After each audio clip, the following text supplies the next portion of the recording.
perdón. Está bien. Tranquilamente podemos hablar de San Lorenzo. Podemos arrancar hablando de San Lorenzo con porque este es fana de San Lorenzo. Es la cabeza de la lista de legisladores propuesta por el espacio, que a nivel nacional se conoce como Unión por la Patria, pero en la ciudad de Buenos Aires es ahora Buenos Aires, y seguro que le está doliendo lo que pasa en San Lorenzo, porque es cuervo de ley. Me refiero a Leandro Santoro. ¿Qué haces, Leandro? ¿Cómo te va?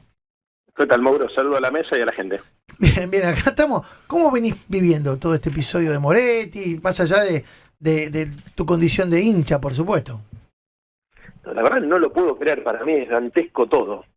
El tipo metiéndose los fajos de billetes, la justificación que da, la madre que paga para que juegue el pibe, sí. Eso también me parece, no lo puedo creer como padre eso, ¿viste? Pagar para que juegue tu hijo es engañar a tu hijo también. Después otra cosa que me pareció insólita, yo no sé si eso se confirmó, San Lorenzo gastó $220.000 para ir a Quito. Sí, para una comisión de 150 tipos con la deuda de 30 palos que tenemos. La verdad que también no sé cómo eso no fue un escándalo, ¿no? Es lo que dijo Moretti en el video, que financió con $220.000 a la comitiva de barras que llevó en un vuelo charter, sí. Claro, No, es un desastre, la verdad es un desastre. Me limito en la opinión hasta ahí porque, ustedes saben, yo nunca me metí en la política del club, de hecho soy socio, de hecho no fui a votar tampoco para no tener, viste, porque tengo amigos que en todas las listas, claro. No me meto en la política del club, pero bueno, como hincha y como hincha del fútbol, porque yo los estaba escuchando a ustedes esta semana también, y Jorge que es de River, bueno, y el resto de ustedes también opinaba sobre el tema porque nos conmovió a todos, ¿no? Claro, por supuesto. Bueno, habrá que seguirlo con mucha atención porque, como vos decís, más allá de la cuestión estrictamente penal, porque hay una denuncia y hay una causa que está avanzando, hay también un destino institucional de San Lorenzo, que es uno de los clubes y de las instituciones más históricas, más queridas de la ciudad de Buenos Aires, a la que hay que atender también, ¿no? Me imagino. Así que estaremos siguiendo muy de cerca todo lo que ocurra en el querido Ciclón. Pero te llevo al territorio de donde sí, no solo te vas a meter, sino que estás metido ya, porque está la campaña ya huyendo, y esto evidentemente, más allá de que esta semana el tema Francisco y su desgraciada muerte nos puso a todos en alerta y tuvimos que correr el foco de la atención, la cosa sigue y muy probablemente la semana que viene volvamos con Tutti, ¿no? Sí, hicimos más o menos un acuerdo tácito entre la mayoría de las fuerzas de bajar la intensidad de la campaña en respeto por la memoria de Francisco, para acompañar también al pueblo argentino, porque como decís vos, es un hecho histórico. Difícilmente volvamos a conocer un argentino más importante de lo que fue Francisco para la humanidad. Entonces era importante desescalar, viste, el conflicto típico de una campaña electoral y tratar de construir, aunque sea un espacio de respeto y de silencio, para que podamos velarlo tranquilo, recordarlo tranquilo, y seguramente este fin de semana, después de la misa del sábado en la catedral, retomaremos la actividad parlamentaria y legislativa, y también en la campaña electoral. Uh-huh. ¿Cómo haces o cómo hacen para tratar de evitar la nacionalización de una campaña que claramente hoy está direccionada a dirimir quiénes van a ser los legisladores de la ciudad de Buenos Aires, teniendo en cuenta que la mayor parte de los que encabezan y varios de los que están por detrás son figuras de la política a nivel nacional? Bueno, vos sos diputado nacional, tenés enfrente al portavoz presidencial, tenés enfrente diputados de la misma cámara en la que vos participás. ¿Cómo se hace para centrarla en la ciudad? Y hay que hacer las dos cosas, objetivamente, porque si bien nosotros tenemos una agenda local, con una propuesta local, y tratamos de discutir sobre los problemas del metro cuadrado de los porteños, basura, inseguridad, transporte, etcétera, etcétera, el hecho de que el vocero del presidente sea candidato y que la derecha se esté disputando el liderazgo de ese espacio político utilizando la ciudad de Buenos Aires como tubo de ensayo, obviamente te desnaturaliza muchas veces el debate. Entonces, por más que uno quiera discutir cómo resolvemos el problema del transporte del oeste de la ciudad, o cómo mejoramos la calidad de los servicios públicos porque hay una demanda enorme por la pérdida de calidad, viste, de repente aparece la discusión sobre la motosierra, aparece la discusión sobre el Fondo Monetario, y bueno, hay que entenderlo que eso también está en un contexto, porque finalmente la crueldad y el abandono, que son las dos características que nosotros identificamos en esta ciudad, abandono muy marcado por parte del gobierno de la ciudad, y una crueldad que tiene mucho que ver con el clima de época, que inicia Milei pero que continúa Macri, es el contexto que explica el deterioro de la ciudad de Buenos Aires y la crisis también de la derecha. Porque la verdad es que una de las características que también saltan a la luz todo el tiempo es que nosotros podemos ganar por muchos factores. Primero, porque recorrimos la ciudad. Segundo, porque hemos cohesionado una minoría importante. Y tercero, porque la mayoría que representaban ellos estalló en mil pedazos. Ahora, esa mayoría estalla en 1000 pedazos porque la gestión es pésima. Y sobre esa gestión pésima empieza la discusión del liderazgo de la derecha nacional. ¿Entendés? No es que se pelearon la Libertad Avanza y el PRO. Se pelearon esos dos, pero también se fue Marra por la Libertad Avanza, se fue Larreta por el PRO, y además a Jorge Macri se le fueron todos los partidos aliados, el radicalismo, la coalición cívica, se estalló todo eso. Sí, ayer analizábamos con Rosario Ayerdi, que tiene muy buena información de Rosada, de la política nacional, esto de que seguramente va a haber un dato significativo si es que finalmente, como las encuestas lo vienen anticipando, vos haces una gran elección y llegás a ganar. Pero también el dato va a ser la elección que puede llegar a ser el oficialismo en la ciudad, el oficialismo de la ciudad, el PRO aquí en la ciudad. Porque si uno mira los números, esta atomización le puede provocar una derrota histórica al PRO. Sí, igual hay que ser cautos en esto, porque las encuestas son la foto de un momento. Tenés razón. Sobre el final de la elección, seguramente va a haber un corrimiento por el voto táctico de un sector del electorado, y entonces la elección se va a poner mucho más competitiva. Yo no me imagino una elección ganando por 10 puntos, ¿viste? Y que toda esa cosa que pintan muchas veces algunas encuestas, para mí son la foto de un momento, pero que de ninguna manera van a ser el final de la película. El final de la película va a ser mucho más peleado. Es una elección donde hay dos presidentes que están recorriendo el territorio, Milei y Macri, o sea, eso tiene peso político.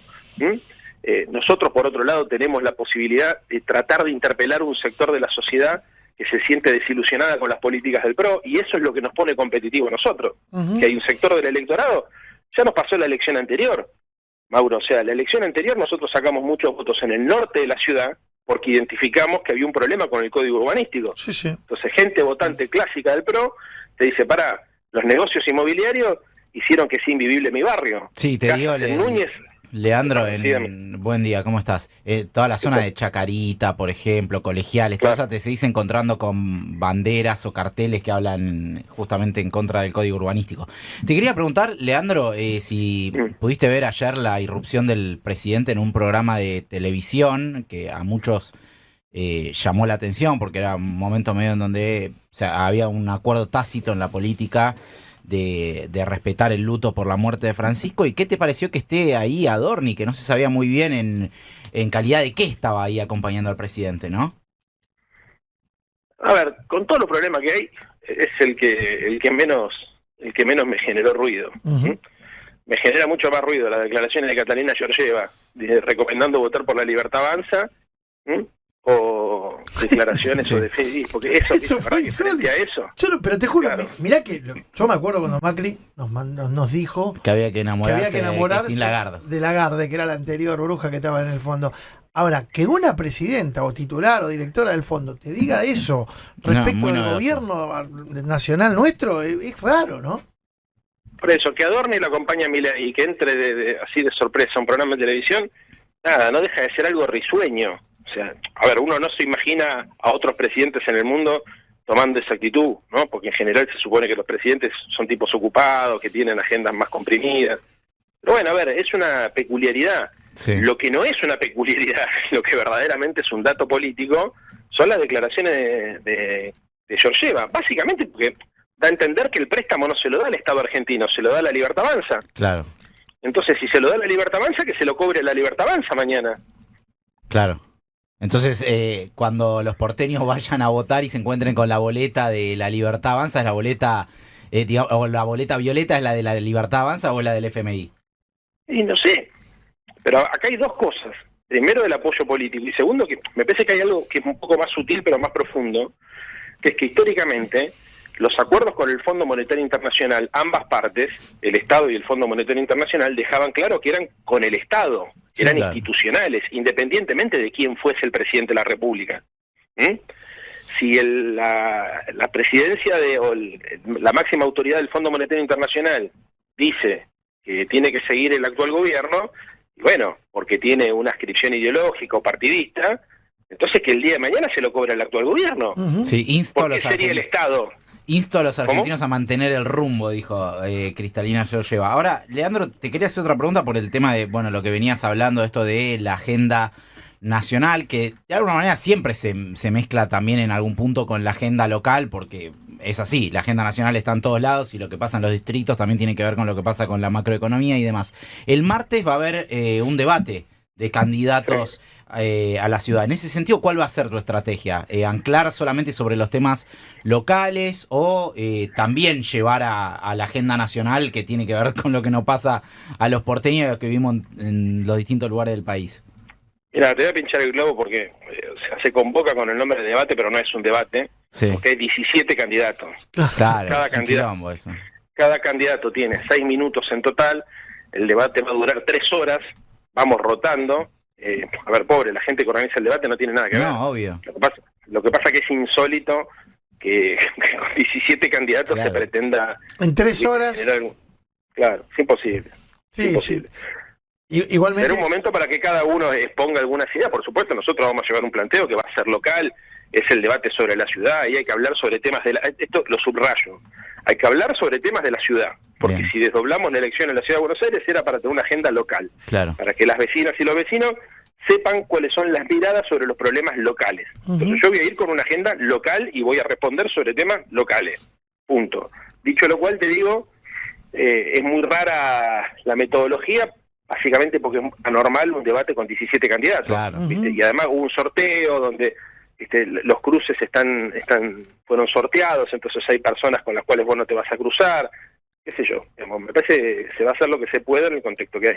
En la agenda nacional hay un tema que quedó también postergado esta semana y que a vos te tiene también como parte integrante de los protagonistas, porque la Cámara de Diputados tenía que haber abordado esta semana el tema Libra, y claramente hay una comisión investigadora y todo quedó demorado para la semana próxima. ¿No tenés la sensación que el gobierno el oficialismo logró pinchar un poco el globo respecto de la expectativa que se había puesto en torno a este tema? Pero lo que pasa es que lo del Papa también jugó ahí. Sí, claro. Porque iba a ser la semana pasada, ¿entendés? Y ahora, por ejemplo, va a ser el martes la interpelación al jefe de gabinete. Entonces, viste, también ahí hay que decir que después de semejante noticia todos tenemos la sensación de que el clima social y político cambió. Seguramente, bueno, después de que se lo entierra Francisco, que se empieza a hablar del cónclave y todo esto, la vida política argentina va a tomar cierta regularidad. Vos fíjate que si hoy entras a los diarios, yo lo vengo haciendo todos los días, varias veces al día, las principales noticias siguen siendo de Roma. Y más o menos, más allá de que los programas funcionen más o menos el rating, el grueso de la discusión en los programas de televisión gira alrededor a los últimos días de Francisco y a la sucesión. Así que eso te diría que me parece que es natural. Después, obvio que en la Argentina todo dura poquito. Además, agregarle que hay como una tendencia a que todos los temas se queman rápido y que lo que hoy parece que es una tragedia, mañana nos olvidamos y estamos discutiendo otra cosa. Eso también es así, pero me parece que lo del Papa explica mucho lo que decís vos. Leandro, como siempre, un gusto charlar con vos. Te mandamos un abrazo. Abrazo grande. Gracias por este contacto. El Leandro Santoro, diputado nacional de Unión por la Patria y candidato a legislador porteño por Es Ahora Buenos Aires. Las 10:49. Marolio es una de las marcas más